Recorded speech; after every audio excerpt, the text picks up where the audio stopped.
can guarantee that there will be no water crisis because of these projects.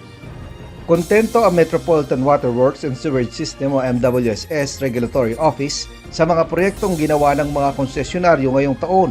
Ayon sa Chief Regulatory ng ahensya, gumastos ang Manila Water ng mahigit sa 11 bilyong piso sa pagsasaayos ng kanilang mga infrastruktura para mas mapabuti ang serbisyo. Mahigit sa 16 na bilyong piso naman ang investment ng Maynilad ngayong taon.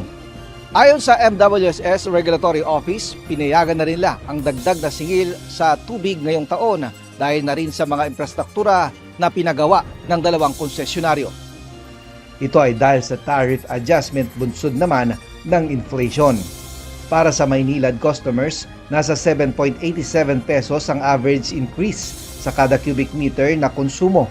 Katumbas ito ng 4.74 pesos na dagdag sa bill kada buwan para sa low-income lifeline consumers o nasa 10 cubic meters and below ang nakukonsumo.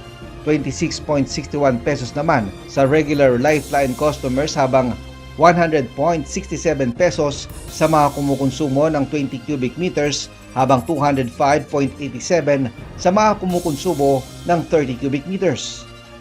Para naman sa Manila Water customers, average na dagdag na 6.41 pesos sa kada cubic meter. Ang epekto nito sa mga residential area na nasa low-income lifeline consumers ay dagdag na 2.96 pesos sa buwan ng bill. Additional na 76.68 na dagdag para sa 20 cubic meters at 154.55 sa mga kumukonsumo ng 30 cubic meters. Ang mas importante kasi dito ay tama po yung tapat na serbisyo. Kasi po, ang problema po, pag hindi po natin ginawa po itong tariff adjustment, ay baka magka-problema po tayo.